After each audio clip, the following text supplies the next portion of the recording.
You are listening to another Always Moto production.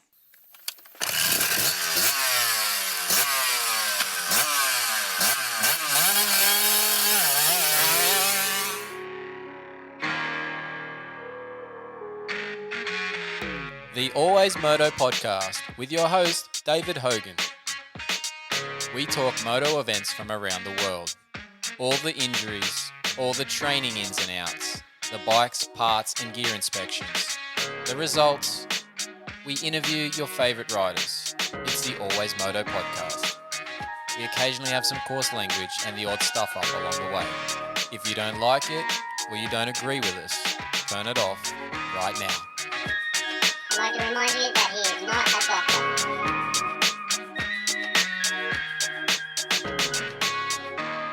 That's right, Moto fans. This is episode 156 of the Always Moto podcast, proudly brought to you by TechnicMotorsport.com. I'm your host, David Hogan, the physiotherapist who knows the injuries and fitness needs of our sport of motocross and supercross. We go through everything and anything moto here on the Always Moto network because everything is always moto here. This week's show, we're going to talk to our privateer interview with Luke Zielinski on his upcoming Boost Mobile Australian Supercross Championship efforts. We're going to talk to the man that's now linked to that series as well. It's the Fast Moto Fantasy owner. That's right, the fantasy game that's linked to the Australian Supercross. It's Troy Cochrane. He's going to join us on the show. We're going to run through the Super Motocross calendar that was released this week. Motocross of Nations is this week. We're going to talk a little bit about Team Australia and Team USA. And we're going to touch on, obviously, a little bit of Boost Mobile Australian Supercross Championship. Plenty to talk about with the contractor, Ben Grinly. He's going to join us in this show as well. So plenty to go on. Now, what do factory teams like Honda, Suzuki, Kawasaki, Yamaha, KTM, Husky, Gas, Triumph, what do they have in common? Now, you're thinking I'm going to run straight into my Technic speech here that we normally do with KYB and Showa. Yeah, that's part of that. But there's other things that they have in common. And when it's outside in the outdoors, because they don't necessarily run these in Supercross, but they run Moose tubes in outdoors, some of the riders, not all of them, and generally it'll be a rear, some will run a front and a rear. Now, Moose tubes are that solid inner tube that prevents you from getting a flat. We're now linked up with Duramoose. That's right, people. Duramoose, they brought into Australia by Outdoor Primal. They're a Queensland-based company. They are going to be providing us with some mooses to do some testing on. Obviously, we run some outdoor setups here in terms of off-road and stuff. So we're going to be running those, but they've also given us a discount code. Now, because I'm nice, I'm going to give it to you right now. If you go to that Outdoor Primal website, look up Duramoose, use AlwaysMoto 10 in the checkout and you'll get a 10% discount on your Moose tubes. That's right. Moose tubes are a little bit pricey. They save you a lot of time and money, but in terms of flats and headaches and all that sort of stuff, so they are worth getting. And now you can get a 10% discount thanks to the AlwaysMoto 10 code. So check that out. Check out Duramoose. We're going to have more about them here on the show in future episodes. Once we've got them, we will be picking up our mooses from the post office here next week and we'll be getting them installed. So we'll have video on install, video on first thoughts, all the good stuff. We're going to have a full inspection over on fullnoise.com.au. So that will be awesome. So we'll check that out in a few weeks. Now, our other supporters of the show, obviously TechnicMotorsport.com, who you'll hear about throughout the shows. We also have Pivot Pegs on board, Competitive Edge Performance and Tech 167 3D Printing. Their show support lets this thing continue, along with now Duramoose. All right, but we do have our T-shirts available, our Always Moto T-shirts. They are $25 plus postage and handling. Email info@alwaysmoto.com. Put T-shirt order in the subject line and we'll be in touch regarding payment via PayPal and get that shipped out to you ASAP. Speaking of PayPal, you can just donate to the Always Moto PayPal account to help support the show. It would be much appreciated. Any amount would be gladly accepted. Check out our links for all those things, the discount codes and other discount codes for other things that we've still got linked to in our bio in Instagram or in the show notes below in Spotify and or on YouTube, etc., Apple, iHeartRadio. Yes, we're on iHeartRadio nowadays too. All right, enough of this intro talk. We're going to get to our chat with the Always Moto contractor. Yeah, sure. I'm Anton Vass, CEO and founder of Stark Future. Right, we're rolling into this show. We're going to, I probably already did this because I'm going to record this out of order like always, but I'm going to apologise off the bat in case this sounds like absolute dog breakfast. I won't say the other word just yet. We'll wait till I get a little bit further into the record before we start swearing. But yeah, look, on the new computer, we're obviously trying to make some changes here in terms of our productions, in terms of getting onto the YouTube live stream, which we've been trying to do but failing miserably. So got a new computer and the new settings to set up onto the Audacity today. Oh man, what a shit show. There we go. I've already just dropped it. But we're working on it. We're getting there. So if this sounds terrible, I apologize. We're going to smooth everything out here. It's just a work in progress. It's the price of trying to progress. Anyway, let's get our man, the contractor, into the show as well. We've got some stuff to talk about this week as we head to Nations and the announcements for the Super Motocross. But it's the contractor, the AlwaysMoto contractor, Ben Grinly. How we doing, mate? Yeah, I'm going good, Dave, and thank you to everyone out there that's persisting with us. So that Dave, that's bought shirts so that you could buy some new gear. Mate, I'm telling you what, we haven't sold that many shirts because the shit that we've been purchasing has been on the price side of things. But anyway, it's the what I want to do. It's just not the method of how it's coming out in the production so far. It's not working. So we're getting there. We're working it out. I've got one more thing to arrive to try and make this happen for the live stream. So, and that needs to get installed yet. So maybe next week, probably not. It'll probably be I'm aiming for that gap between round 1 and 2 of Australian Supercross. We can get this back on track for what we'd already planned. We should have been doing this months ago, but anyway, we've had issues. So we've been pre-planning this since I got back from the States, basically. But anyway, it hasn't worked out. But let's talk the news today, mate. Let's talk the news. Let's start with the Super Motocross calendar. You seen it? I have seen it. And? Well, that was a really short answer. I've seen it. Yeah. No, I've seen it. It's going to be. It'll be interesting. Come the end of the year, everyone will start to get those A1 jitters again. But seems pretty standard. Year in, year out. But for the Americans, there'll be a few different cities that they go to that they probably haven't been to. Yeah, from our side of things, looking as an international viewer, it's like stock standard, let's say, in terms of you got your 17 Supercrosses, your 11 motocrosses, your 3 playoffs. The motocrosses are essentially at all the same venues in basically the same order as the last few years.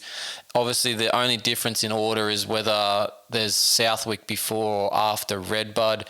Just depends on where the 4th of July weekend actually falls, which this time it looks like it's going to be the race day is actually going to be 4th of July, so that'll be cool. But it means that Southwick is after that. But in terms of Supercross, it's pretty much the same, but like you mentioned, there's some different cities. Now, 2 that are standing out here that are different and back on is one, the new one is Cleveland, and they've been banging on about that with their promos today. I don't know if you saw that with the mascot and stuff there in the stadium. Benny, they had a bit of a show and dance about Cleveland being on the schedule. Yeah, no, I did say that. It's, sort of as we mentioned with the crossover with Cronulla and Supercross, it's, it gets eyes on it. And for me, it's something that I wouldn't have seen. I've never been over there. So just to, get a bit of a look around and see what's going on, it's already, opened my eyes to it. So, yeah, that was interesting for today. But, yeah, the other one that I was mentioning there, sort of alluding to, was the Nashville is back on the schedule for this year. It was on it previously. It missed it. I don't know if it's 1 or 2 years now, but it's back on it for this year coming up, which is good. They're in Nissan Stadium again. Actually been past it. I haven't been in it, but been past it. So it's a decent spot. But I heard or saw some other comments from people that it might be the last time in that stadium. I believe they must be getting some renos work done to that stadium in the near future. So good to have it back on the stadium, on the schedule. It's a cool town. It's literally a walk over the bridge from the main street there in Nashville, where all the country music bars and stuff are all going on and all the touristy stuff is. So it's a pretty easily accessible venue for, people to attend and then do some other extracurricular activities after the event, which is awesome. So that's cool. But I guess the big news, Benny, and we just sort of touched on this, we realised with the east and the west side of things before we hit record here, we're back to almost the traditional west and east run of events where in the last few years we sort of shortened up how many West Coast races we started the season with. Not so this year. We're back to a full 6 rounds of West Coast before we head to the east. Interesting move. Yeah, it is interesting. I mean, it's sort of, it sort of feels normal, but if we know what the riders are like, they, if one gets injured, they switch to the other coast. But I think it should be more mixed up, not just, 6 rounds and then you dive into the other one and then it's sort of a mixed match from there. But I think, you either need to go two, like, 2 and 2, or just, I think they need to be spread out a bit more. Yeah, I kind of didn't mind the start of like the West Coast month. So that sort of 4 round point to start the season. But then after that, be a bit more jumbled up because it then didn't give so many opportunities for, riders to duck it to the east if there was an issue. But I dare say this is probably a move from some of the teams requesting it of Feld having this split so that riders can have that, off-season extension or off-season surgery that then gives them time to be ready. Like they're all complaining about how long the season is generally speaking. And this would give them a little bit more time to have an off season for someone's that have ridden, all of the rounds, which nobody seems to do that anyway. Especially we're already talking West Coast and East Coast Supercross where they're already split up into half that amount of races compared to 450s. But it does give that chance for people to have a bit longer time off and or have a post-season surgery and make a gate and make a full season or a full series, I should say, for Supercross. So I can see why they're doing it. I kind of think it's a bit too long. 6 rounds is too long. 4 rounds was good. But yeah, this is just definite extension on it. But they've also, in that West Coast round, they've included Houston as round 4 as a West Coast round. And this is one of those swing rounds. It's sometimes it's west, sometimes it's east. I don't know how you feel about it, but I'm not a fan of Houston being a West Coast round. Yeah, I think it should just stay on the east, and it's a triple crown as well. So it's you could start the East Coast off with a triple crown or something like that. That'd be interesting. Does that mean, if you spotted something there actually, does that mean that the Glendale one is no longer that opening Triple Crown event? No.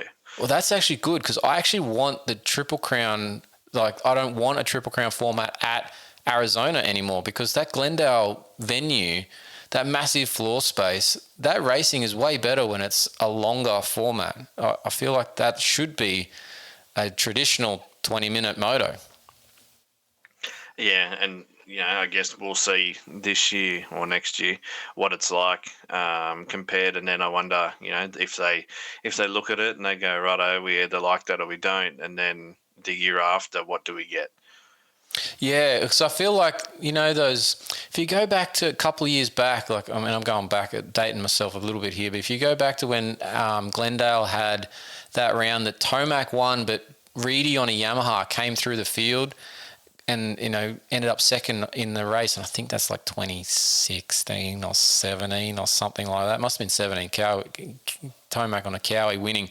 But that track and that layout there of the 20-minute main had the long lanes, the long rhythm lanes. And I feel like they've built the track differently for the Triple Crowns.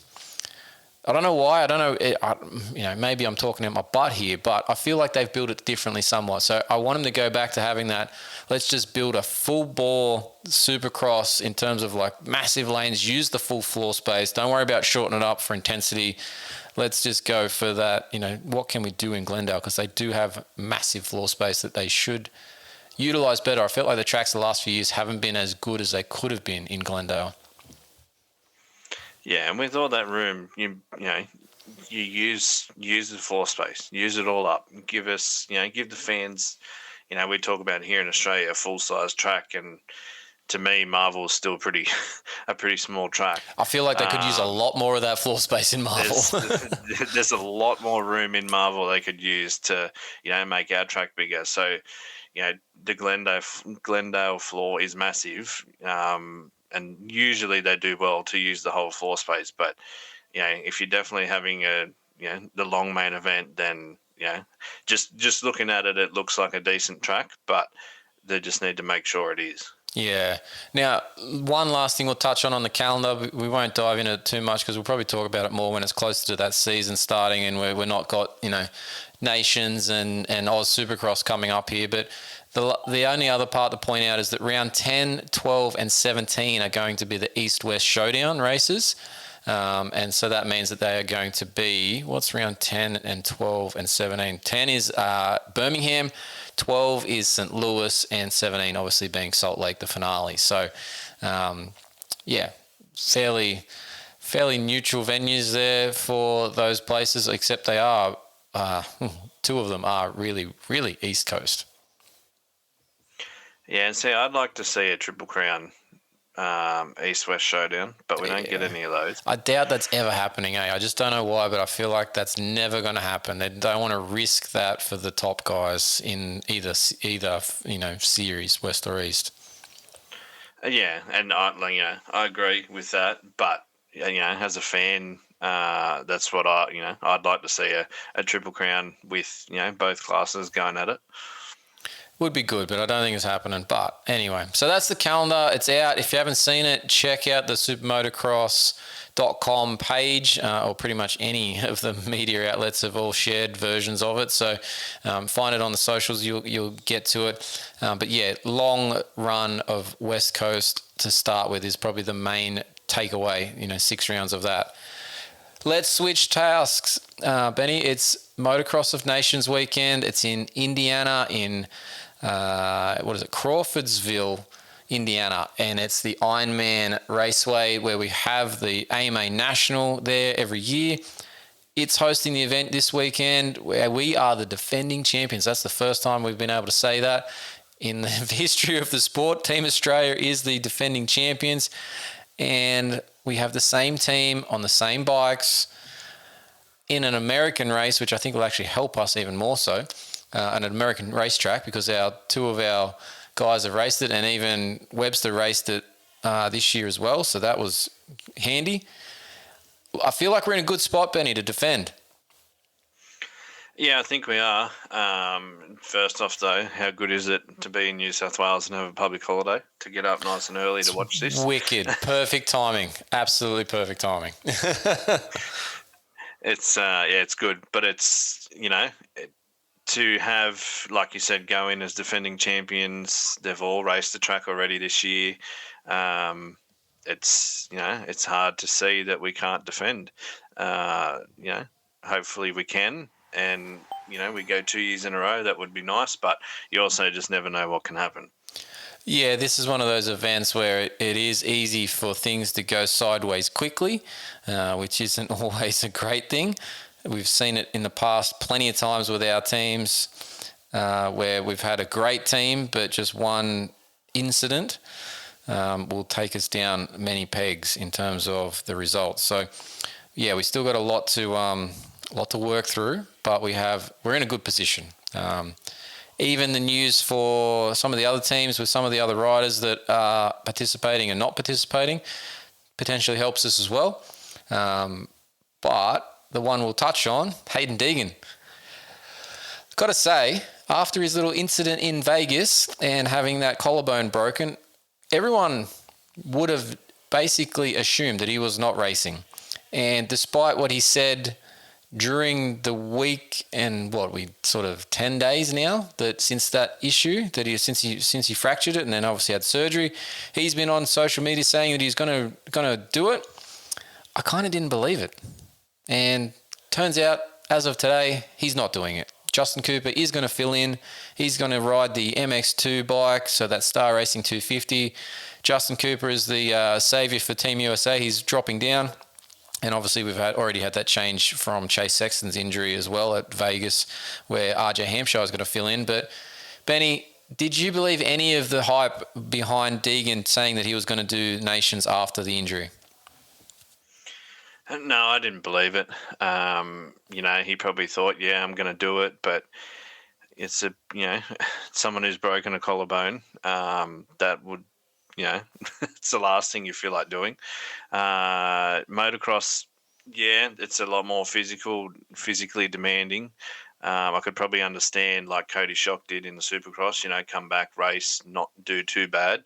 But motocross is just a completely different beast. And, you know, straight out of surgery, pretty much a week on, whatever it is, I just didn't think it was going to happen. Yeah, you hit on a good point there, Benny, about the Supercross versus motocross side of things and Cody Shock being able to pull it off. Like, you're talking maybe 30 to 40 minutes on a Supercross track for the race weekend. That's one moto that he would have to be out there for, and he's got two of those plus the qualifying moto plus qualifying sessions over the Friday, Saturday, Sunday of the event. So the load is massively different on a motocross event, let alone the nations event, to pull that off. So, yeah, I felt it just didn't fit the picture of what was going on, and obviously all that media that he's been spruiking. I feel like between what he was doing from the injury, saying he's going to do Motocross of Nations, the announcement that he's doing the Argentinian World Supercross event, and then the teasing about the AusX Open attendance as well, I feel like all of that was a strategic ploy from him to try and take away some of the negativity that he produced in Vegas at the final round of SMX by having those shots at Joe Shimoda.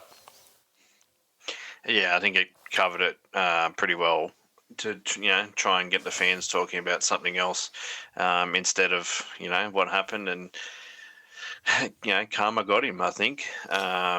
You can say all he wants, I wasn't going too hard, I could have put him on the ground, all that sort of stuff, but in the end it come back to bite him. And I'd say a lot of his fans that are from the US are not really happy that he's not racing now. He hasn't raced the last two, and now he's not racing this one because of a silly little mistake. So, yeah, I think some people would have seen straight past it, but others, might have put the blinders on a bit. Well, conspiracy theory here too, and this happened prior to the Vegas aspect happening, but it's only sort of really been coming out. I saw a few posts about it today where people have, screen grabbed the image. But did you catch the whole bit about Hayden's dad, Brian, in the couple of days before the Vegas, doing a little social post and perhaps being a little scantily clad in that post and having to take it down because a few things were on show? Yeah, I try not to buy into it, try and get involved. I just don't have the time to even look at some of the stupid comments and stuff like that. But you do see it because it gets reposted and, everyone's talking about it. But, yeah, some people need to think a bit more before they start posting things, I think. Well, look, obviously he didn't think about that, and the reflection in his sunnies of his, own dong was pretty funny to find out about. But yeah, look, whether he actually strategically did that, knowing that might divert some media a week or so later, wonder if they thought that far in advance. I feel like he might have. He's very good at marketing and playing certain people off to a tune that he's playing. So yeah, maybe that was all part of it. Maybe it was just coincidence. But as they say, there's no such thing as coincidences. So maybe I'm reading too far into it. But anyway, he's not. The main point of this is that Justin Cooper is stepping up and going to take on MX2 for Team USA. Now, does that help or hinder us as in Team Australia in this defending aspect for us? I feel like it actually helps us because Kyle Webster is in the same boat as Jay Coop, and if anything, probably better prepared given he's been practicing on a 250 for quite some time now. Yeah, you pretty much took what I was going to say. Webster's been training, getting ready, whereas I think, 5 days ago, I think I saw on Jay Coop's Instagram that he was on the bike for the first day, so it's not a lot of time. And, when Kenny raced that 250 last year, he said it was a completely different,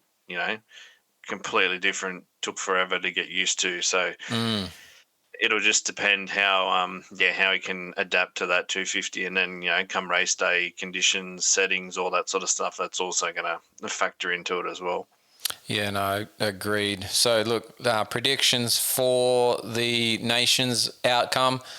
I'm going Team Australia as a defending, but wouldn't be surprised if it all goes pear-shaped. But I just feel that we are in a prime position to defend and have basically a repeat scenario of the previous year where, Hunter and Jet went 1-2, Jet then Hunter in SMX, then they do the same in Nations, they win that, and then they come down, return to AusX Open and get that massive crowd support that they got. I feel like we're going to have a repeat year.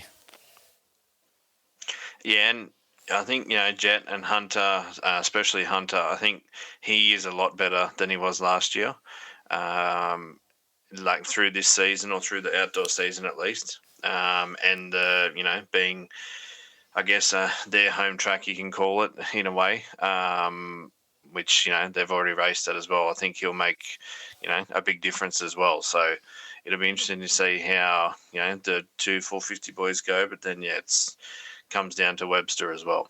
Yeah, no, definitely. Big thing to watch, but there's plenty to watch. Obviously, there's the qualifying races that'll be Sunday morning, and then the main races will be Monday morning, our time here in Australia. So, yeah, handy to have the public holiday here in New South Wales to be able to watch it all. But, yeah, plenty to watch. You got your 3 races and your 3 qualifying races as well the day before. So plenty of action to catch up on. All right, let's switch over. Last topic here before we head to a break. We're going to do a little bit of coverage because it's obviously coming up next weekend. We're just over, it's got to be 10 days before we get, not even, it's got to be like 8 or 9 to get to the opening rounds of the Boost Mobile Australian Supercross Championship. Benny, we've had some more rider signings and more rider news coming through. Lots of international riders being dropped here recently for CDR Yamaha, WBR Yamaha, Honda Racing Australia. There's plenty of big names going to show up for opening round 1. Yeah, I don't think we're going to be short of entertainment this season, that's for sure. There's some, big names, some interesting names, and between both classes, which sometimes, there hasn't been as many in the 250 class, but there's a lot more in the 250 class this time. So I think it's definitely going to be interesting. Yeah, look, even MX3, our man that we had on the show a couple of weeks ago, Ryder Malinowski, he was hinting at what he was getting at. He told me that he was, after the record, that he was just waiting to confirm a deal with an Australian team for Supercross. And yeah, he's confirmed with WBR. He's going to be in the MX3 class. So, they're using our series as training for these younger guys to come through, and then the older guys to come through and get some post-race, money essentially from the retired guys like Phil Nicoletti. So it's great.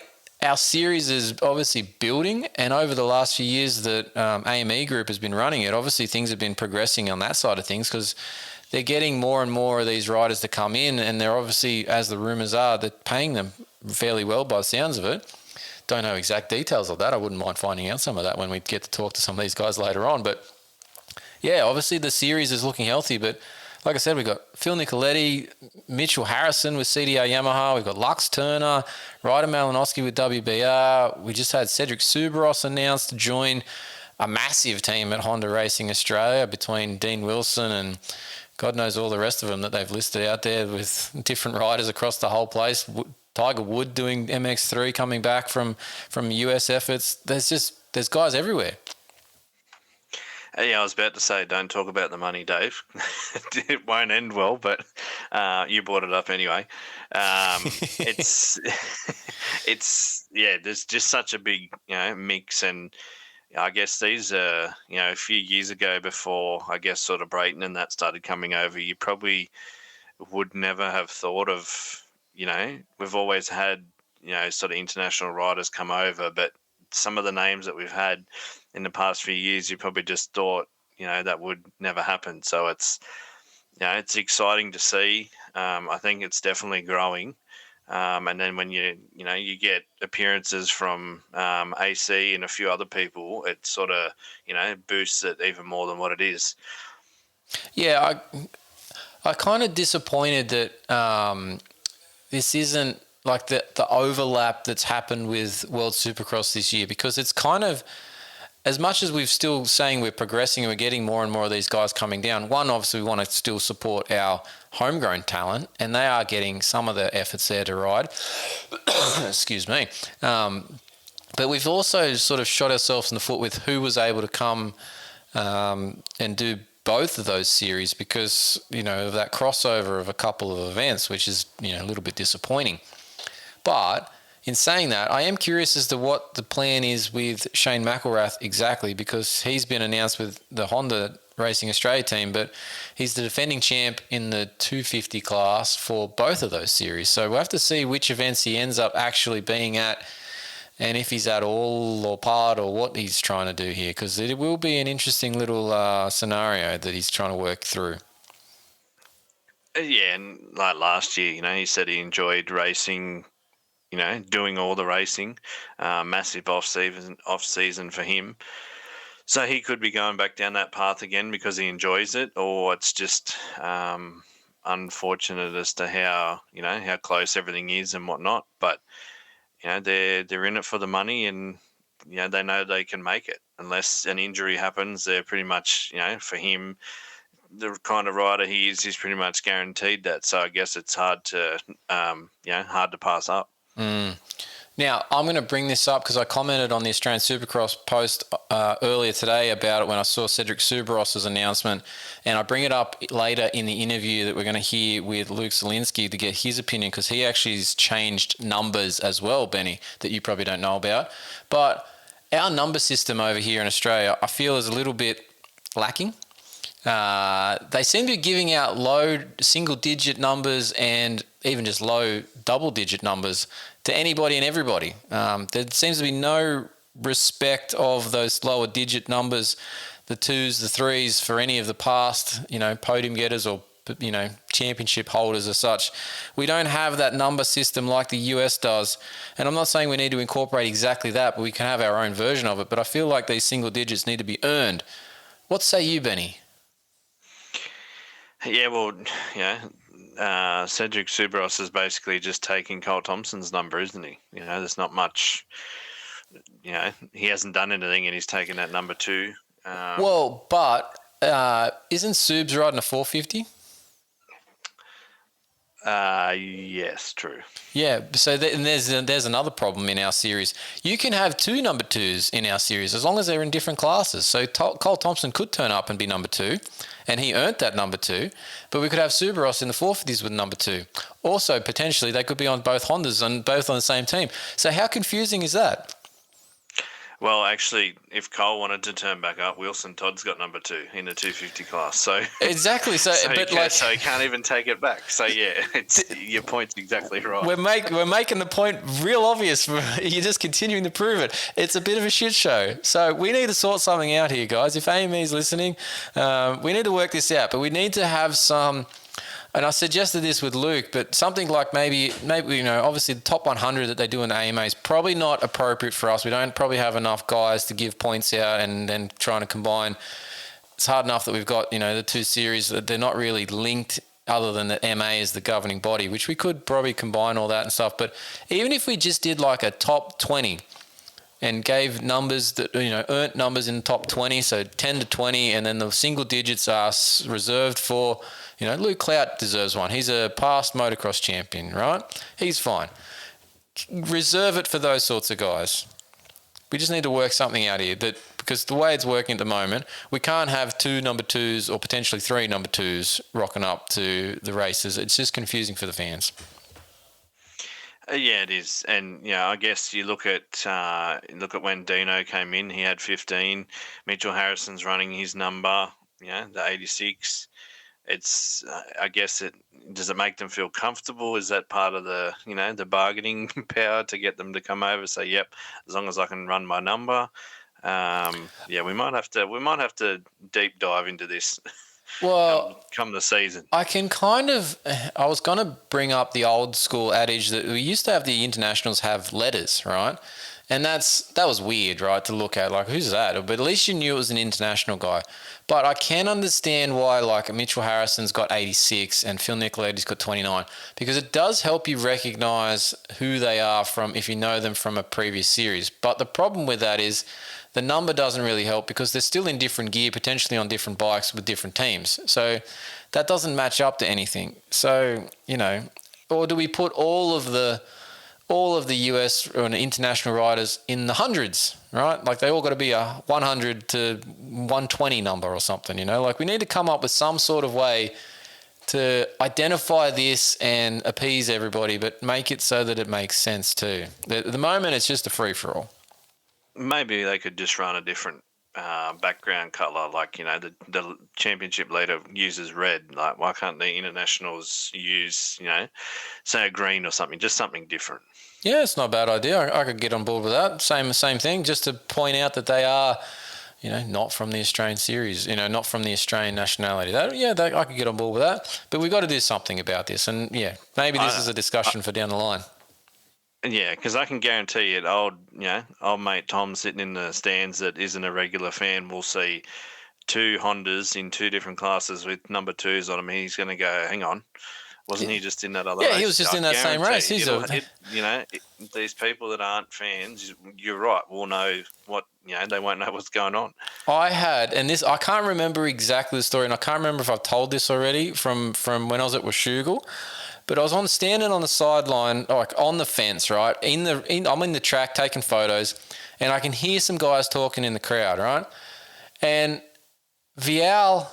He was talking about Vial, and I swear Vial was out that weekend. And I'd have to go back and check, but I'm pretty sure he was out that weekend, right? He's number 16 on a KTM, correct?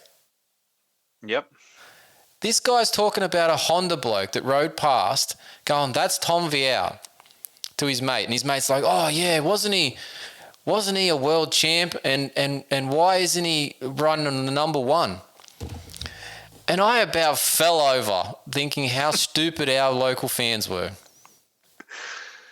Yep, that's because they're not, if you're not dead set, then, that happens. Well, I just couldn't believe it. Like, the one mate is telling his other mate who this is, and he was wrong. And then his other mate's saying, well, why can't he run the number 1? I mean, honestly, do you watch any of this before you turn up? Do you even, they sell programs to tell you who's who in the bloody, races. And even in the American ones, you might not have seen this, Benny, but they even tell you why somebody's got number 1 plate or why somebody's got a red plate. There's like a manual of instructions of what's going on, so you can read it and check it out. They're just oblivious. Our general fans don't know enough, so we've got to make it as simple as possible for unfortunately, the dum-dums in the room. Can we give them some leeway and maybe they'd had too much lolly water? This was in practice. This was practice. Okay. This was morning time. So, yeah, I know we can day drink people, but Jesus Christ, this must have been breakfast drinks. All right, yeah. I was blown away. It just upset my entire day. I remember it clear as I just can't remember the details of exactly how it was said and I can't remember who he was pointing at. I know it was a Honda rider. I'm like... One, that bike's red and it's got an alloy frame, come on. But anyway, we move on. But yeah, we need to make this simple. The numbering system in Australia for Supercross, motocross needs to be simpler to encourage the fans to understand what the hell is going on. All right, on that bombshell, I think we're going to take a break, Benny. You got anything else before we do? No, just remember, drink from a water bottle, not the toilet. Oh, the recovery! Hey, did you see he recovered well when he passed off the kick to somebody else? Yes, I did see that, but I do have to give it to him. He did play well, and the Broncos are in the grand final now. So, look, it must be all that recovery water that he's drinking. So he's doing the right. I think it's working well. Yep. Well, look, maybe he'll be happy and on the recovery waters when we see him at Red Cliffs as that, that promo guy.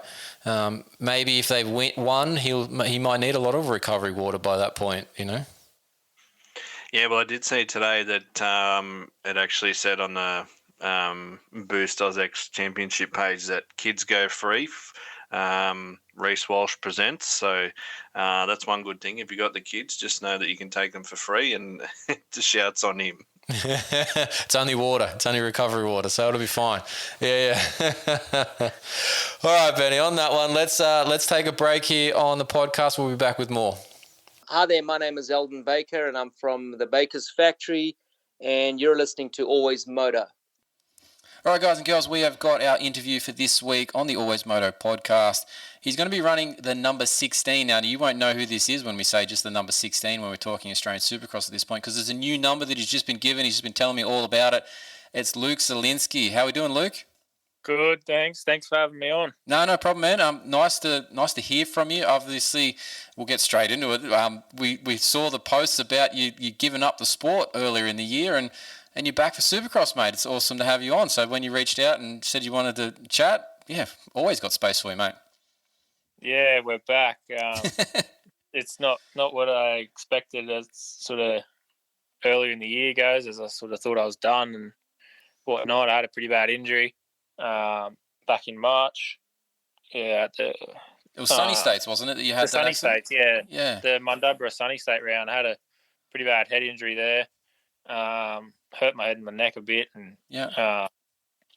anyway, I sort of obviously I was injured, so I couldn't ride anyway for a little while, and then just a lot of things combined, financially and just mentally, and there was a lot of things just all built up after a tough year last year, and a lot of things. So I sort of, I don't know, I just sort of sat down and thought, I'm just draining the bank account. Is it worth it for getting absolutely nothing in return? Yeah. And I sort of had that mentality for a little while, and I ended up just getting a job and away I was going.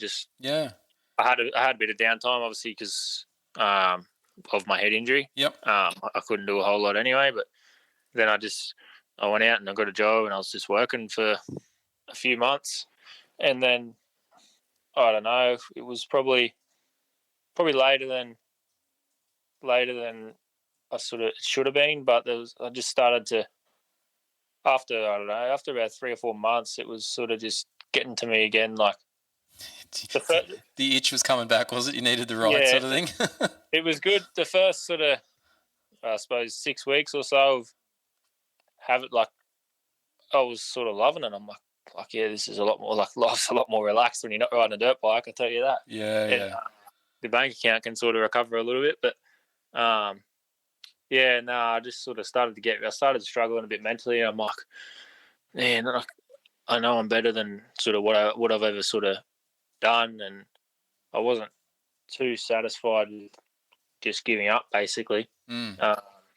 Whether this season or whatever goes the way I like want it to, I just wasn't really satisfied with throwing it away. While I'm only 21 too. Like it's hard. Like I've got to give myself some time, and it's early in that age group, man. To do it, but like in some respects too, it depends on what you're doing out or looking at doing outside of the sport in terms of life. Like did you have a mortgage and all that sort of stuff that needs to be paid? Sure. So that pressures things, doesn't it, in terms of what you can do? That's where I was at. I was sort of like early 20s. Like I want to also be I do, outside of racing, I have a normal life. Like I go fishing, I go camping with my girlfriend. We've got 2 dogs here, and like I live a normal life as well.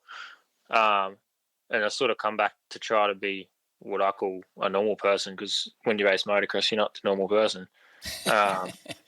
It sort of consumes you, doesn't it, in terms of what you can and can't do, and most weekends are taken up with it somehow. So. Yeah, 100%.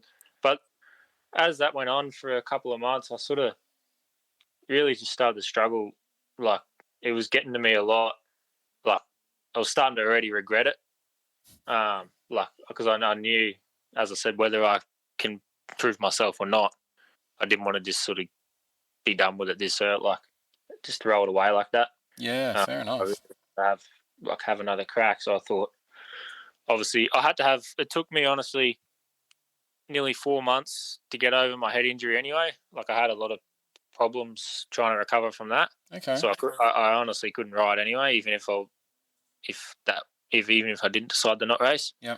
I was I couldn't train or ride anyway. I was getting a lot of sort of bad like concussion symptoms and that flat out every time I'd try and do something. So, work it was, and that was about it. So what did you do what did you take up as a job for that period there? Did you have something you were falling back onto, or was this a new career path that you'd picked up? I was sort of like trying to, I don't know how to explain. It's hard. I was trying to like talk myself out of riding and going, no, right, what's my career path sort of thing. Yep. And I ended up just getting a job with a local, it's a pretty big earth moving company, and I was just driving machines and doing a lot of civil work. Oh, yeah. I was doing that for a little while, and then I got an offer from where I'm working at now.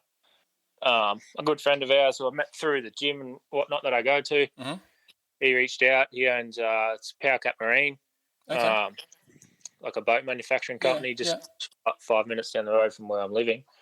And he's looking for sort of people to help out and whatnot. So I took that on because it's sort of in my interest. As I said, I like outside of racing. I love to go fishing and take the boat out and do that kind of stuff. Yeah. So I took that on full time, but then it just, as I said, it was really getting to me. Like I thought, I can't be done. I need a ride. And it was hard. There's a lot of good and bad things to go with it, like conversations with family and my girlfriend and the whole lot. And because obviously it's just, as a solo privateer, the financial strain is just ridiculous. Was that more of the concern for you, or was like the girlfriend more worried about your head in the long term too, or anything like that? By then it wasn't like, a lot of it too was obviously we had the passing of Joel Evans. Yeah. Which me and him had a lot of run-ins, good or bad, on the track. Mm-hmm. So like that happened too. And then we went through that period of a few months, and my head was like still banged up. I was no good, as I said. But then, like financially as a solo privateer, that is a lot of the reason. Yeah. Like just the pressure on like the people who do try and help me still, and the pressure on, like I put a lot of pressure on myself because I've got to go riding every day, and it's not easy. Well, not every day, but like I've got to go riding every week, and it's not easy to fund it, and to do it obviously at a competitive level when we've got all these Americans and Europeans and all these factory teams bringing these riders over and trying to do it somewhat professionally. It's not easy. No, it's going to be a pretty deep field this year. There seems to be even more than last year in terms of international riders coming over. So for a guy like yourself in that sort of mid-range of the field with the privateer support, like you're going to have to be on your A game to put in a showing here. Oh, 100%. And that's why I said before I started riding, I didn't start riding until probably, I think it was about mid-August, early mid-August. Mm-hmm. So I had a fair bit of time off the bike. I did a couple of weeks of motocross, and then I thought, like, if I'm doing this, I need to be doing it like as properly as I can, sort of thing. There's no use having that time off and then going, no, I'm coming back racing, and then just we can do half a job anyway. Like, why waste like my time or anyone else's time, Yeah. But the goal was to do it properly, and like I'm trying my best to do it properly. But obviously there is a lot of restrictions doing it on your own, which make it just a little bit more difficult. So what does the program look like for you? And I'm assuming it's 450 class again, because you've been a regular in that sort of area in recent times. 100% 450 class. And we Yamaha again, aren't we? Yep. I love my Yamaha. You struggle to get me off it. Have you got yourself the 26s already, or what are you on at this point? No, so I'm actually, to be dead honest with you, I'm running second-hand bikes from CDR Yamaha. Oh, right. So I got one of Aaron Taney's second-hand bikes from QMP. Okay, yep. That's my race bike this year. We spoke to Yamaha, and they had them for sale with relatively low hours because of the 26 model bikes coming out that they obviously have to run. So I snapped one of them up. Yeah, nice. That's my race bike for this Supercross. I didn't have honestly the money to buy the 26 models. That the prices are just going up and up and up, and I don't get any. Like I'm grateful for the support Yamaha do give to me price wise, but it's still a bloody lot of money. Yeah, I think that's something too. You're touching on it without saying too much about it, and I'll jump in and say it because that's one thing that us in Australia as a privateer, and maybe in America, but I don't have that sort of deep insight here. But like, you guys are basically buying your bikes. Yeah, you're getting probably a couple of thousand, if that, off it in terms of like a special deal. Maybe from a dealer, they can knock off 1,000 or so. Maybe you're getting a little bit more from Yamaha, but essentially you're still paying for your bike. It's not 100%. like you're getting given a bike to go riding on, as would a lot of the team riders and even the second tier team riders in the States and stuff. That's not the case for us over here in Australia. No way. It's funny you say that. I was actually at the track the other day, and I won't say who it was, but one of the factory riders said, he was quizzing me on sort of what I'm doing, what's the program. He said, you buy your bikes? I said, yeah. He said, what's a bike even? What's a bike cost? No. I said, I've never had to buy a bike Oh before. no. I said, oh man, you got no idea. That's yeah, look, that's a little bit too precious there. They've obviously had a very very nice little life to get to that point. If they don't know how much a bike costs, that's that's a bad look on it. So yeah, anyway. Look, you think racing expensive now, you got no idea. Yeah, exactly. So which it was pretty funny, and as you mentioned that, I just but yeah, so just a bit of a lone soldier this year. Just running all my own program.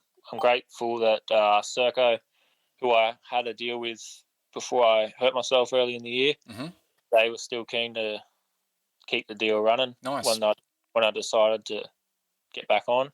So they were keen to stay on board and help me out with a bit of gear and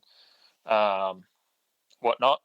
But honestly, for everything else, it's just we're lone soldiers out there having a go.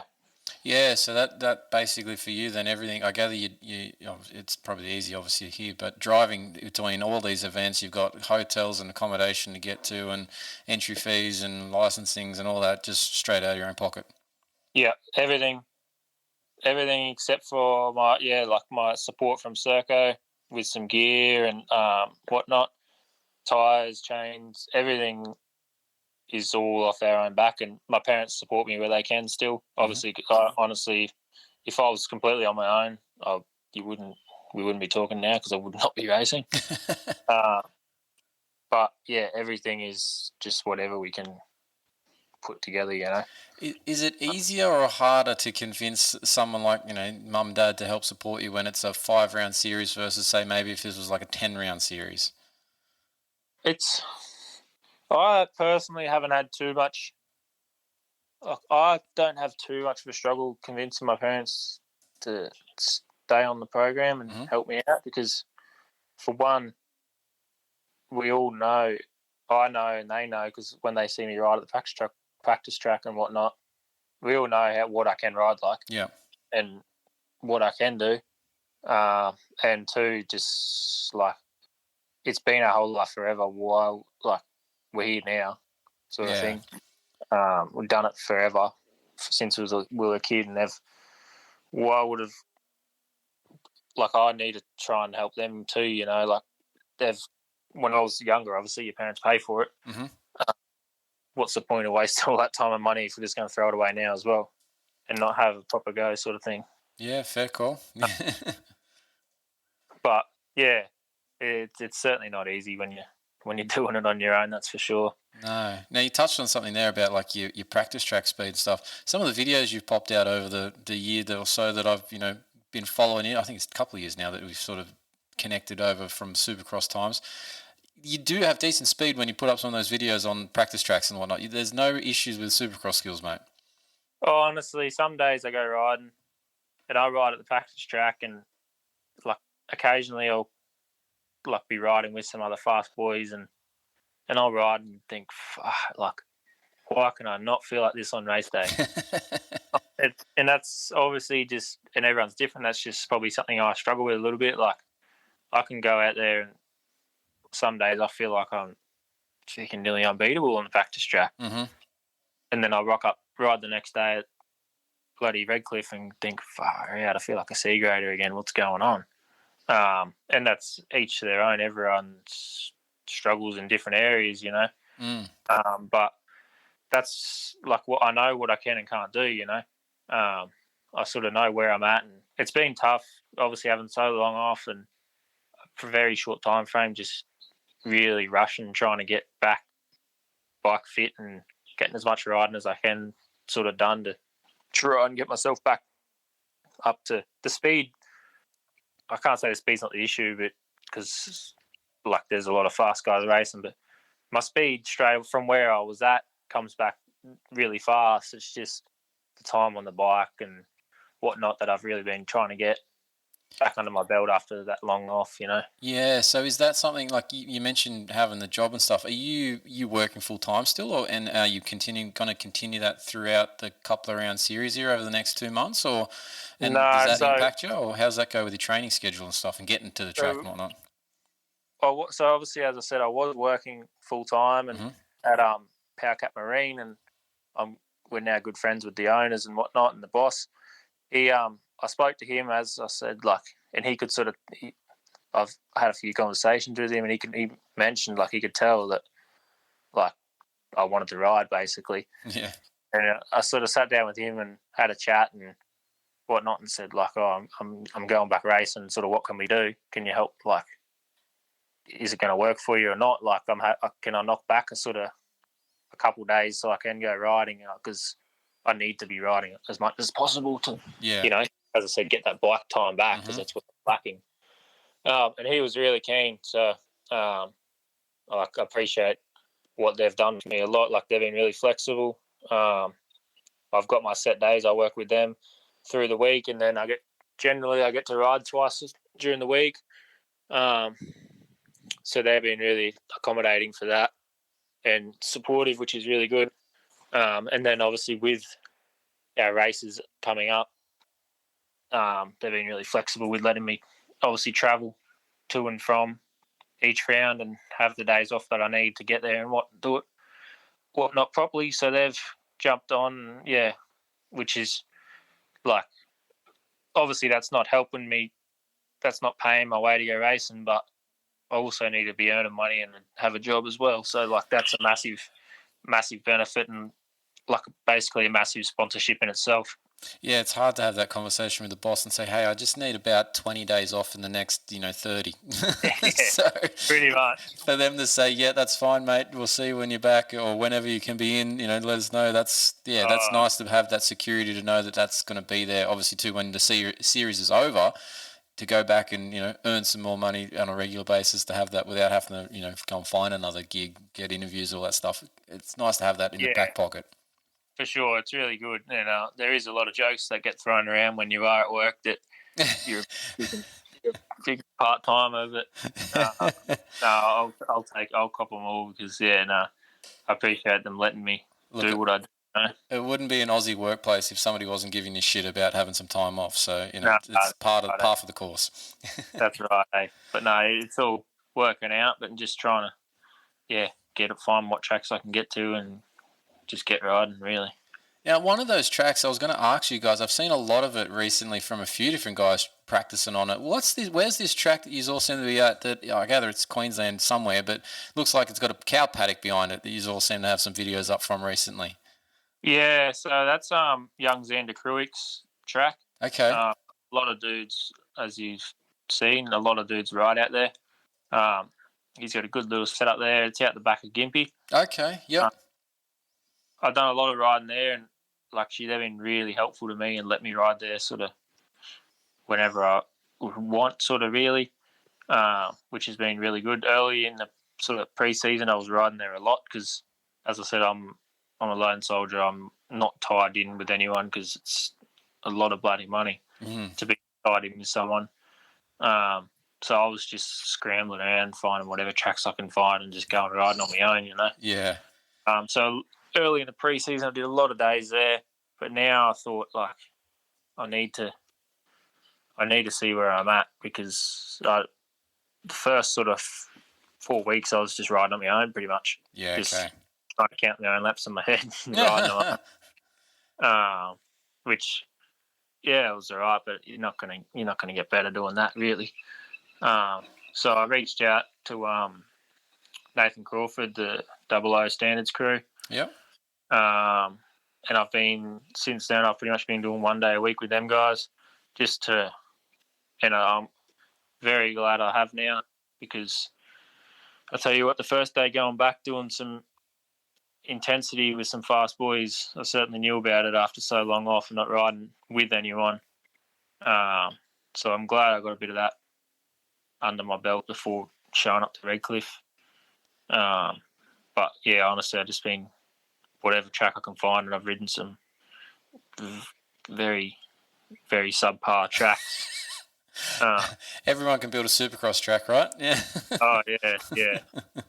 So there's been a few of them and a few days like that, but yeah, it is what it is. There's not a whole lot you can do about it unless you pull 20 grand out of your back pocket and pay someone, Yeah, that, or short of having your own track in your own backyard, which obviously that's even more expense as well. So yeah, it's not a simple thing to put together and have access to all the time. So yeah. Nah, but I've sort of worked it out and just doing what I can, and I don't know. We'll see how we go through the season, if it works or not. Yeah, definitely. Now I'm going to bring it up and I'm going to ask, how did you end up on number 16?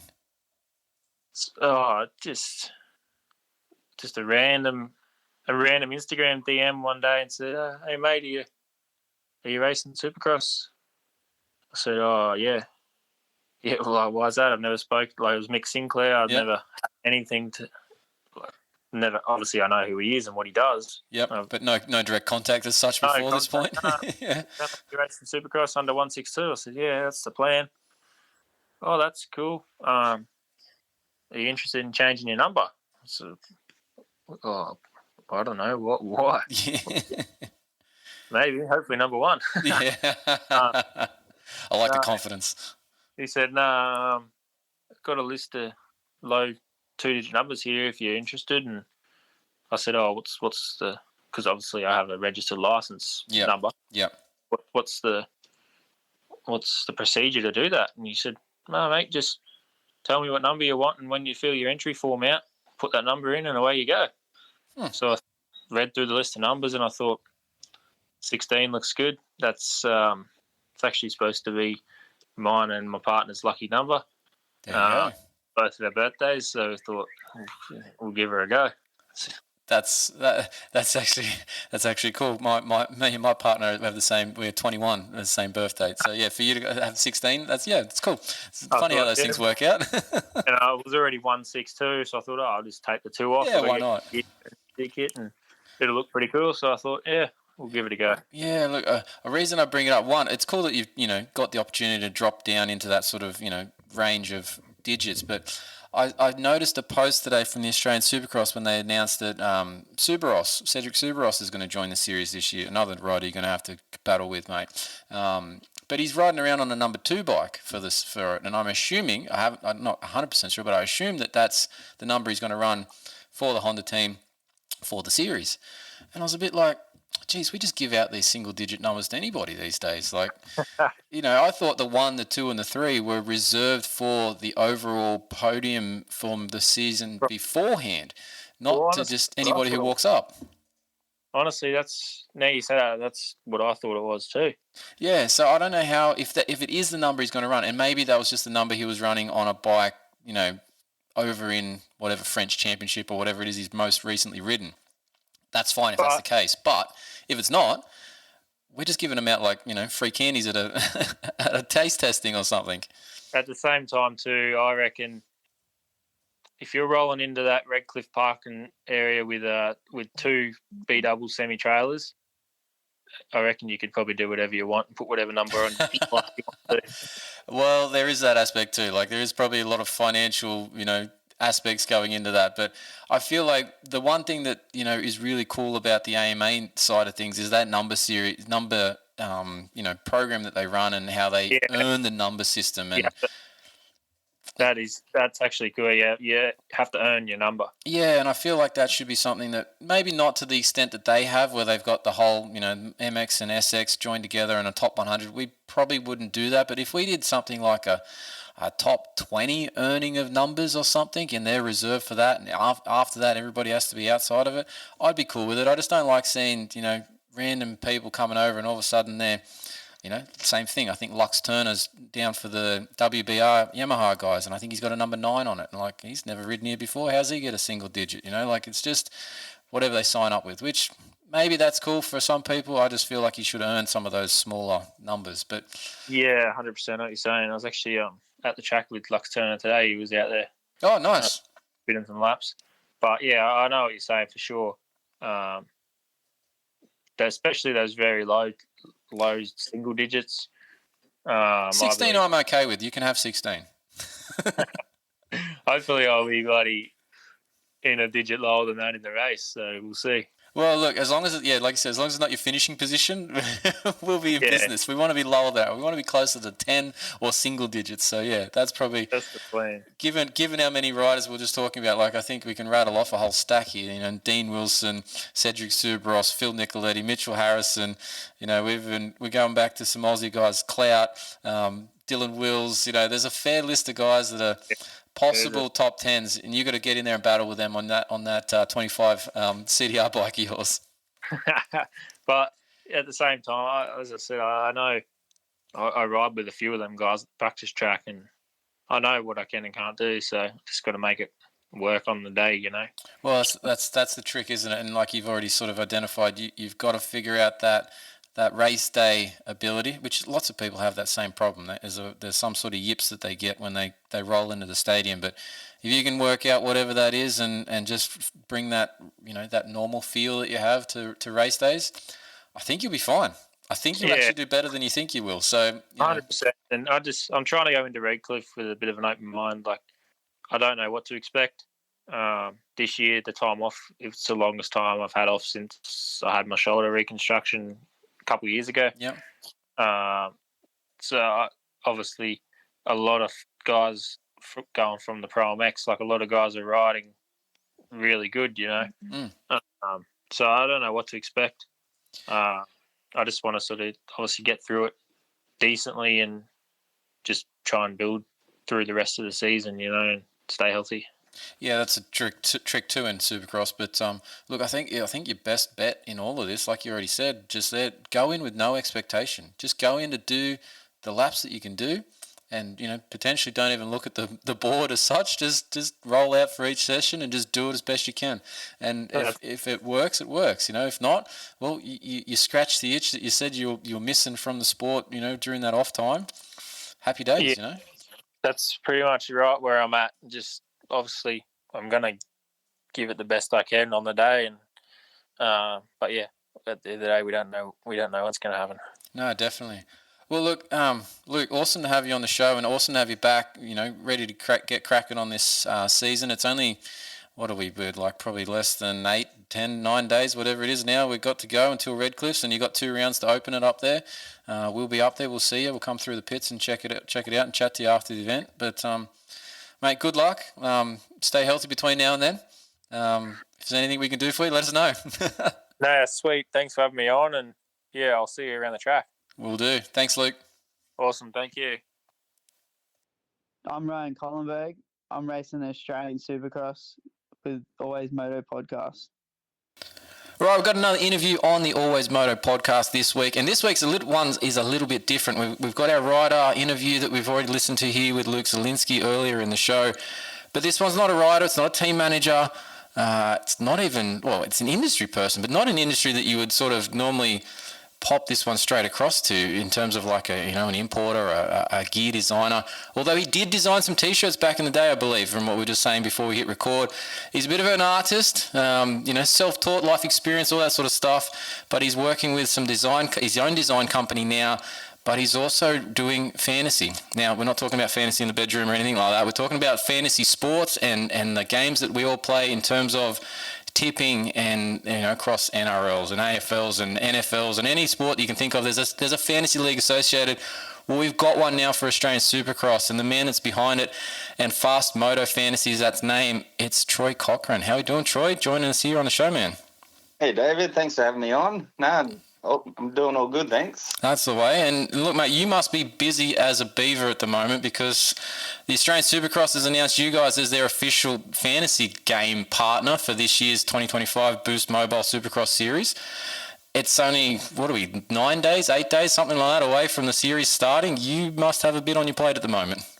Yeah, it's all come up really quick because we had such a big year with the Supercross, Motocross and SMX series, and I thought I'd have a bit of time to breathe to work on AusX, but it's come up really quick, and I've still got a lot to do to upload the riders and prepare the system just for everybody to jump on and pick their teams. But it's looking good though. It's going to be another big year. We smashed it last year and had some good competition going on. But happy it's come up though.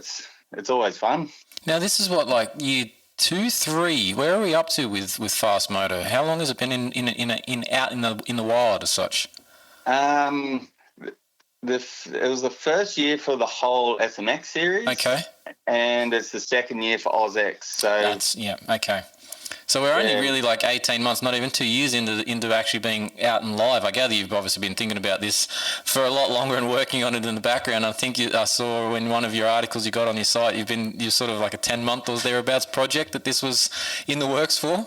Yeah. God, it was such a big build. I've never really been in a project this big where I didn't post it out to the world. I didn't even really tell my close friends or family much about it. I just wanted to put my head down, and the amount of engineering, like with the code work behind the doors, is absolutely massive. So, like from my point of view, I can build basic websites and do all the design work, but I had to employ a team of developers to really set up the fantasy side of all the calculations, the users, and really build it out. And it was a big 10 months of late nights and big days and whatnot, but it was all worth it. I just love playing fantasy, and to bring a platform into the Australian Supercross series, which I've followed my whole life since I was a little kid, and to be able to have all the other series on there too for people to play year round, it's been a really good project, and I'm happy where it is now. But we've still got heaps of updates to do to try and make it the number one platform. Yeah, look, you jumped in right at an opportune time in terms of where the fantasy sports and stuff are up to. Obviously, you probably were a Pulp MX fantasy game player when that was available to international players, and then that cut out, and that's where I stumbled across yourself as well in terms of found that league, because we were in our little group chat that we have for AlwaysMoto. We had a fantasy league of, I think we're up to like 120 people that were in our league in Pulp, but then obviously all that sort of got lost, and tried to get people involved into other side of things.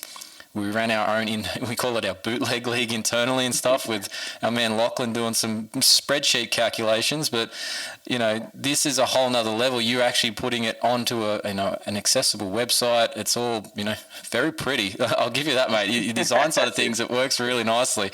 But yeah, like, you jumped in right at that point, and then because we were talking about, there's nothing for Australian side of things. It's nice that the AMA has something, but the Australian side has nothing. And then, here you are, Fast Moto filled that void, and I think you got a nice little recognition by having the actual series promoters jump on with you as well to be that official link. That's a big achievement in itself too.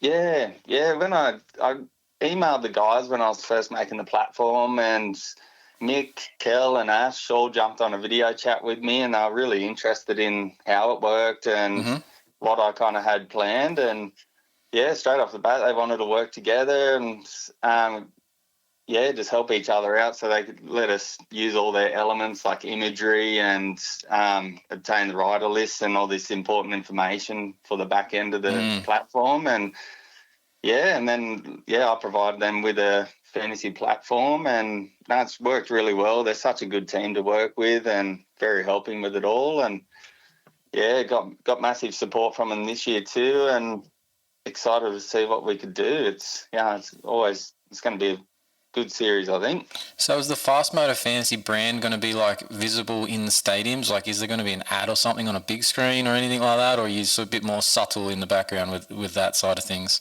Yeah, well, Mick and the team are always on my case about, we need this element, we need that. And I'm dragging the chain a little bit because he's told me we've got the big TVC opportunity in all the stadiums and whatnot. And we're getting all the advertising banners and stuff that all the other sponsors get throughout. But it's just me. I approached a few videographers leading up to this event, but I just couldn't get my script and all the elements together to put it together without it being too rushed. Mm-hmm. So yeah, we've got the opportunity there, and hopefully I can pull it off in the next few days and get something to mix. But yeah, the AusX has given me the full support. They're on my case about it, but it's up to me to get everything sorted. But yeah.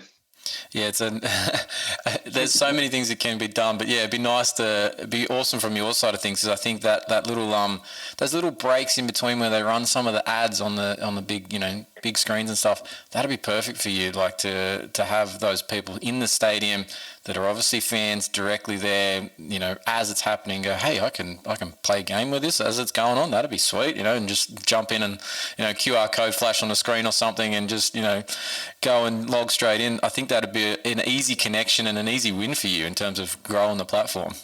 Oh, for sure. Yeah, I would really love to make sure I get it going. And you actually I didn't even think of the QR codes. I should get the team to see if they can put some posters up around the place for people to easily scan and get in. But it's always the thing. I could have really rushed something out, but with Fast Moto, I've always tried to keep some sort of level of like being a designer myself. I've always got a critique in me that I just want to get the best out of it. So I want to make sure that when I do big TVCs, because if I create it for the big screen there, I could actually use it as a marketing tool through YouTube and social media and whatnot too. So if I really hit the nail on the head with it, it'll work out well long term instead of trying to push something out for a few weeks.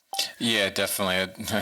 You got to look long-term gain, haven't you? And plus, you're saying there about being the artist side of things. I gather you can't just have somebody else do any of this stuff. You'd have to put your touch on. Like, you've obviously got a definite your own style from the way that everything looks on the website for Fast Moto. It's obviously you, so you wouldn't be able to just let anybody else do any of that stuff. It's got to be your time that goes into it, and obviously your time's a bit short right now. Yeah, that's it. And I'd love to try and outsource a lot more, like especially videography work. I'm going to make sure somebody else is filming it, and then the budget comes into it too, because so much money goes into each series. Having the time spent putting into it, I have the development team there on standby, and they jump in and do some upgrades or quick fixes with any sort of support too. Mm-hmm. So yeah, it all adds up. So I've got to watch where I spend the money and make sure the platform's still running instead of promoting something that's fallen to bits. Well, that too, or that it shuts down the next year and it's never there again, sort of thing. Because you want it to be more than just a one hit, one season, one wonder sort of thing. So yeah, that's a lot of work to it. Yeah, that's it. Here for the long term. So yeah, it's a long term kind of game, this. Now, I read on your site too, you're a moto guy from way back, so it's not like you just, a website designer that found a void and jumped in here. You're a dirt bike guy from way back when?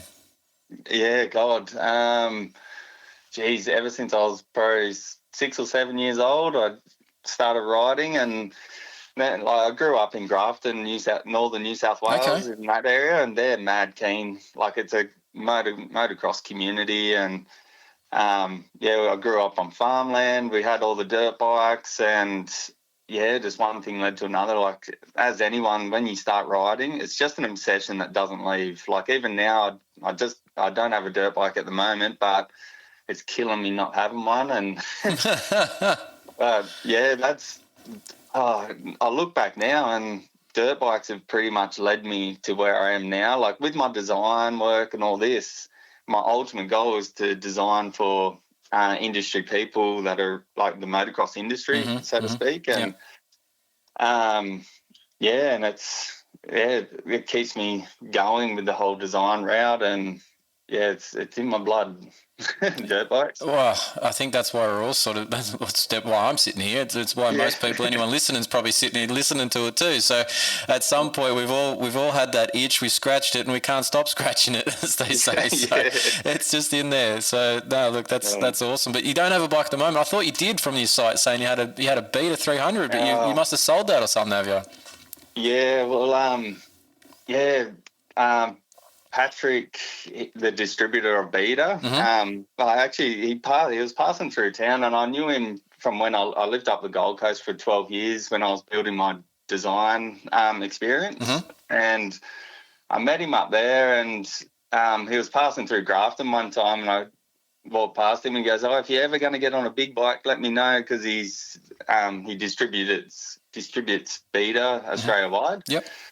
And and then it got me thinking, shit, buddy, I'll pull the pin now. So I ended up getting a Beta 300 through him, and he helped me out a lot with getting that, and started riding out bush with my brothers and mates, and then we had some really hot days, like 35, 40 degree heat, so we didn't really ride that much on those days. And then the rain set in the other days, and it was just absolutely flood mud freaking everywhere. And so I think towards the end of having the Beta, like I had it for about a year and a half, and I only rode it like once in 6 months. And then Fast Moto came up too, and I thought, well, fuck, I'll put everything into the Fast Moto platform, and ended up selling the bike for now and concentrating on this. But yeah, I'm hanging to get back on a bike. Oh, look, you're just going to have to grow the Fast Moto platform to enough where you got some manufacturer interest for,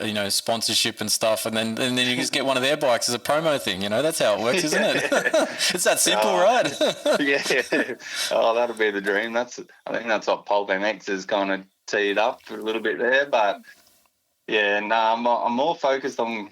I'd love to just get sponsors on board to help out with prizes, to get to our users kind of thing, because we've got over 1,000 solid users now, and I'd love to start giving back to them as soon as I can, and keep growing it, and then I'll get the dirt bike when I'm ready. Yeah, fair enough. Now talk about that too a little bit. Like you mentioned there about trying to get prizes and stuff. What's the game actually got going on for the Supercross series? Obviously, like we just mentioned before, you're the official fantasy game for Boost Mobile Australian Supercross series. What's the game going to be this year? Have you got some prizes coming up for round wins or series wins? How do people play it? What do they have to do in this game? It's easy to sign up, jump on board. It's all free to play to an extent. You obviously unlock extra features signing up to our yearly membership. But I've organised MX store vouchers, which I'm going to have hopefully for each round. And I'm also going to tee up some merch for some overall winners and for the champ and whatnot too. We can't do cash prizes because unfortunately that will bleed into the gambling industry, and that's where you get people knocking on your door. But but we're gonna try and set a heap of people up with some vouchers and stuff, and even some giveaways on our socials too. Yeah, nice. So there's some things in the works. At what point does it actually cross into that side of things with gambling and whatnot? Because that's where the Pulp game sort of fell down for the internationals, wasn't it? Yeah, he ended up jumping on. He collaborated or got bought out or something with a betting company, and so he's got the full. You put money in, you get money out, kind of thing.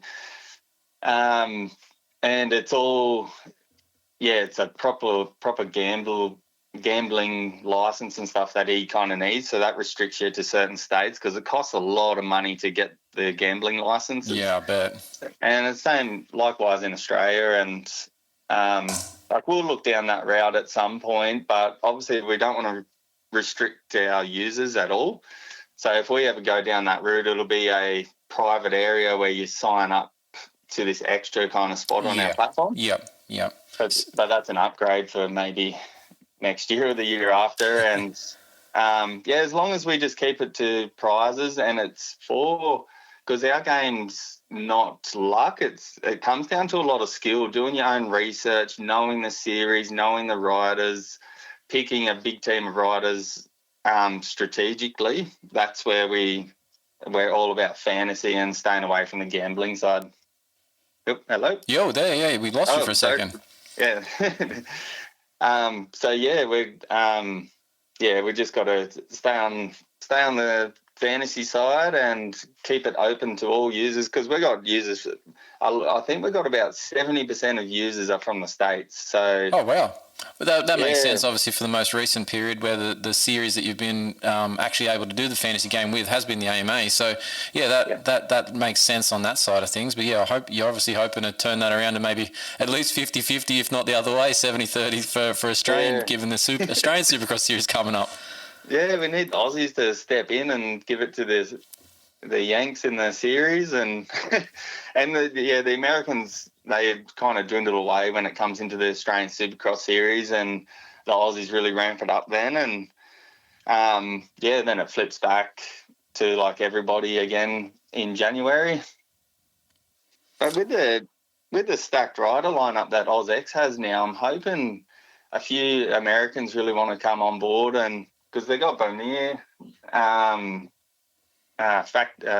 what's his name, Phil Nicoletti and stuff, all on board. So we do have a big international feel about the field this year, both classes, even into the SX3 I'm going to say now, because it's not MX anymore, it's SX3 for the Supercross, but the SX3 class has got some coming as well, like Ryder Malinowski's coming over.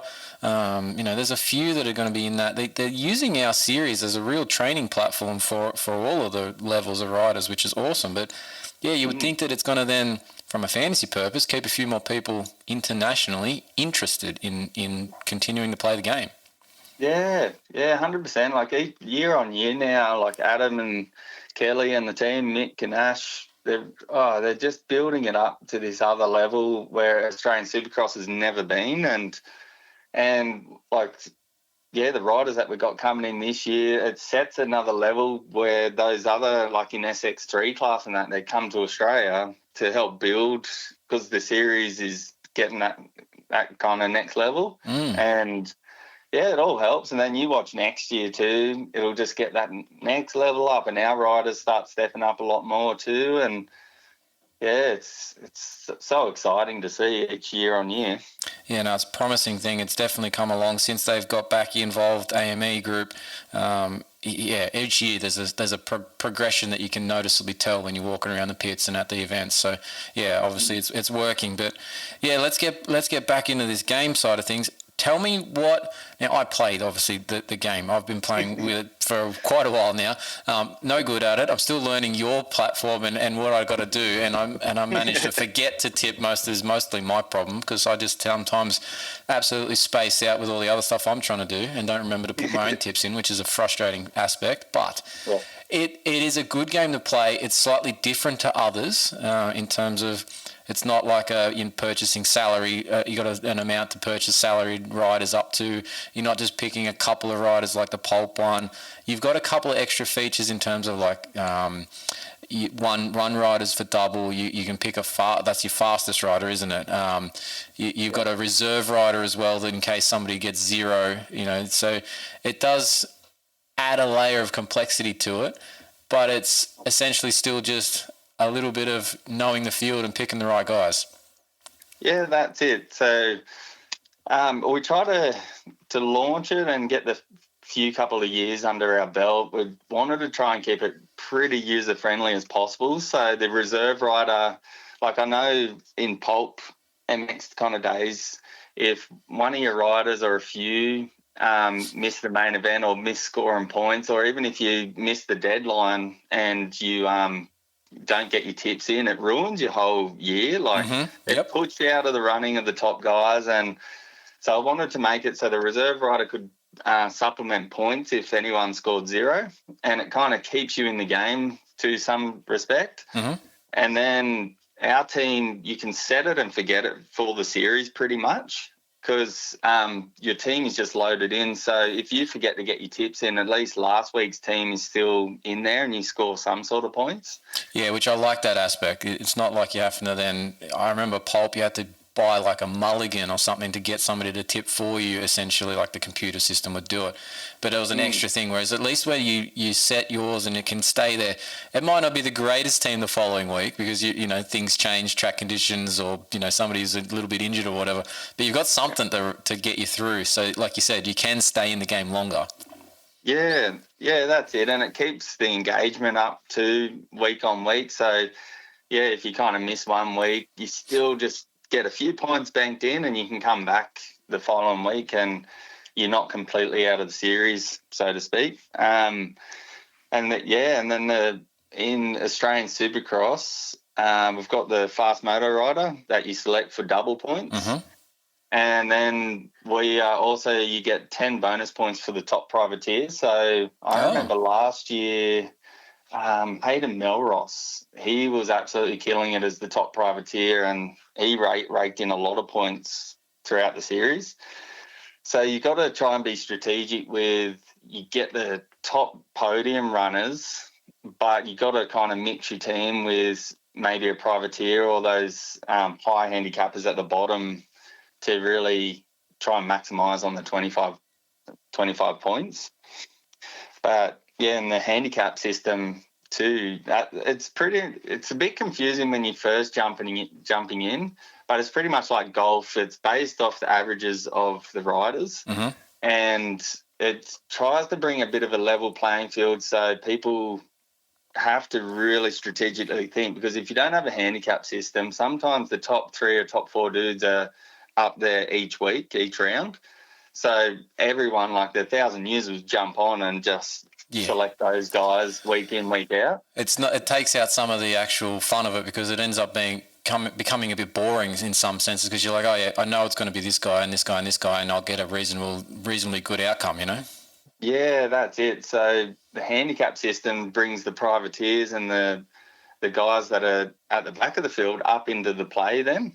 So like if you can pick 2 or 3 awesome privateers that are going to shred, like you score maximum points then, and even the bonus points with the top privateers. So it keeps it interesting. Yeah, no, definitely. It's been fun. It obviously creates a bit of chatter. Like I said, we have our group chat, the AlwaysMoto group chat, where we're sort of going back and forth at times about different things with the tipping, or even just because you're in that tipping league and you're chatting about that stuff, you end up hearing other information about the series and stuff, where people dropping comments and talking stuff. So it creates a bit of community, a bit of friendship and whatnot as well. So it's an awesome thing to be a part of. So where do they sign up at this point? Is it just head to your website, fastmotoclub.com, or is there a better way? Yep, fastmotoclub.com's the best way. We also have a web page up on Australian Supercross. Okay. You head to the About section. There's a fantasy page, and it's got the main details on there about the AusX series. Yep. And from there, just hit login, create your account, which is just the usual kind of details, and then you just play for free. And if you like it, you can sign up for extra stats through the club membership. And, jump in, create a league, join leagues, and start competing with people around the world and see how you stand. It's, like what you're saying, it's a good thing if you get your work buddies or even just some mates and have a good laugh about it and see who knows the Supercross better. Yeah, it's always a nice little piss take chance when your mate outdoes you or you outdo your mate. You know, it's a pretty easy thing on the Sunday or the Monday morning to go, hey, did you see the scores? Yeah, I had some good rivalry going with he's the actual Supercross and Motocross champ, the LW7, and he's a good mate, Luke. He's been on fantasy for years and absolutely loves it. He knows he's right up there in the industry too. But unfortunately, he missed when we transferred into the SMX finals. The whole lockout changed completely, especially when you're in the Australian time zone. Yeah. It's a headache trying to keep on top of it. And he just missed it. And he was running for like the overall Fast Moto championship, and yeah, it pushed him right back to like 7th or 8th place. And poor fella, but he can laugh about it though.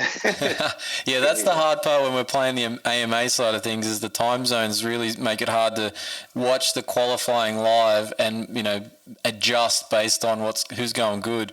At least now with the Australian Supercross series, you're going to be awake. You're going to have the chance to be looking at your phone or watching it, you know, if you're there in the stadium. It's much better. I find this a much more enjoyable fantasy experience because I'm not stressed or I'm not up early or setting on a crazy alarm to sort of make something happen. So this is the best option for us Aussies to get involved and play fantasy for sure. Oh, that's it. And it's at a good beer drinking time, and you can sit back and you start talking crap instead of like the 3 a.m. ones when you can't really chat with people because they're in bed after they pick their tips. And no, you can start. You can crack the beer. You can pick your team, and then you can start firing off the text to the group about, you know, I've got you covered this week. Yeah, that's it. I'm just looking at the schedule program now, and like round 1, there's official openings at 6 p.m. So lockout will be either at 6 p.m. or 6:20 when the heats start. Mm-hmm. And then on the Sunday, 3 p.m. or 3:20 p.m. on the Sunday. So it's good times. The lockouts are before the heat races, so just keep that in your mind. Yeah, and even if you're an international listener, like in the US, that'll start being a bit later in your evening, but it won't be that bad. So, like, it actually works out pretty good on all accounts there. But yeah, for us Aussies, finally, you'll just be like a normal, regular day. You won't be, you know, hungover or half asleep trying to do these picks, or, you know, trying to rub the eyes to see if you can see the screen a bit clearer. So, yeah, this will be awesome. Looking forward to it. Yeah, can't wait to play some more Fast Moto Fantasy. Yeah, no, super excited. It's going to be a good season. All right, Troy, appreciate you joining us on the show, mate, this week. Hopefully the sign-ups are awesome. Hopefully the comp runs smoothly. No glitches, no problems, just happening, you know, and tips coming through. But yeah, we look to hopefully hear more from you and hopefully have a good game throughout the season with Fast Moto. Yeah, cheers. Thanks for having me on, and yeah, I'll see you in your fantasy league. Yeah, and we'll see you at round 1 too. Hopefully we'll catch you up there in person. Yeah, I'll be up there for sure. All right, awesome. All right, well, we'll see you there. Good luck to all the players. Anyone who wants to sign up, head to fastmoto.com or fastmotoclub.com. Make your account, join up. Yeah, let's get some fantasy on. Yeah, Mason Simmons, racing for the RPM KTM racing team on the west coast of America, racing in the NGPC series and the Works Championship. All right, guys and girls, we are back. Thanks for sticking around on the Always Moto podcast. Now, this weekend's racing, how are we going to watch it? MX of Nations is always a bit of a difficult one to get attached to because it's on a different platform than what you've already had in terms of throughout the year to watch AMA. You might, if you haven't already got it, this is an option, the MXGP TV, which you can get through the MXGP website. You can subscribe to that. It's a bit pricey. I'm not sure if they're doing a deal this time around. I haven't checked that site direct, but they sometimes do a deal for the one-off event for the nations. The other option in Australia is you can use Stan. Stan is another streaming platform. So if you have Stan already, congratulations, you can watch it. It's only, from what I can tell from looking at the forward programming, they only have the Monday morning motos being the main races. The 3 main races are being broadcast on Stan. The qualifying races don't appear to be on there. Maybe that will change closer to the weekend. But at this point in recording, it's not on there. So we might have to then revert to a YouTube highlight, maybe a YouTube, ripped source, or that MXGP side of things to get onto it. But it's going to be Stan. It's going to be your best option. Now, if you haven't got a Stan subscription, I've done this in the past. I've signed up for the free trial, watched it for a couple of weeks, got my motocross in, and then cancelled it before I had to pay for anything. So I could watch it for free, essentially. So try that one out if you need to. Anyway, to get the MX of Nations on the TV is what I was going for. Now, like I said, those qualifying races, they would be Sunday morning Australian Eastern Daylight Savings time. Which obviously it's going to change because it's daylight savings this weekend. So we're going to split between New South Wales, Queensland. Victoria's going to be with us in terms of New South Wales times and such. So you're going to have to check your local guides and whatnot. But so not sure what times they will be exactly because they're not on stand where I was checking this out. But for the main races on the Monday morning, that's right, Monday morning our time, it will be a 4 a.m. kickoff for the MX what do they start with? It's MX. Hold on. I'll get my photo back up. Hold on, people. Hold. Pause. Yeah, it's MXGP class, so MX1 and MX2. And then on race, so that's at 4 a.m. At 5:30 a.m., it's race 2. It's MX2 and Open. And then at 6:55 a.m., it's race 3. It's Open and MXGP class. So that's the times to get watching Motocross of Nations this weekend from the US and Crawfordsville, Indiana. Now, foot peg wise, we talked about Duramoose earlier. We've got nice some off-road sponsors here, but pivot pegs. They've been with the show for a while. You know that they pivot. You know that they support your feet. They let you get in a strong functional position on the bike because they move with that pivoting action. They also don't wear out the boot soles anywhere near as quick as a standard peg. Doesn't matter what type of peg, standard, an aftermarket peg that's wider, they will still eat your boots, but pivot pegs generally don't. And I can vouch for that massively. They will save the boot soles a lot. So check out pivot pegs. They're available for more than just motocross bikes. They're available for pretty much everything. Adventure bikes, they are massive in adventure bikes. So check them out if you've got a dual sport or an off-road bike or an adventure bike. Triumph Tiger or a bloody Tenere, an Africa Twin, whatever those things are. I'm not sure of too much more of that, but check out them out if you want. They are a great peg to have on your bike. Weather updates for Ironman. It's going to be pretty easy going weather-wise. It's going to be between 15 and 29 degrees on Saturday, 16 and 28 degrees on Sunday, mostly sunny both days. So the poor weather that we've had in the past for MX of Nations events in the most recent years, we've had a bit of wet conditions in lots of places. It's not going to be the case, it seems, at this stage with the forecast, unless something changes, and that's always possible. But at this stage, Ironman is looking like it's going to be a nice, dry race, so we should have good conditions for racing.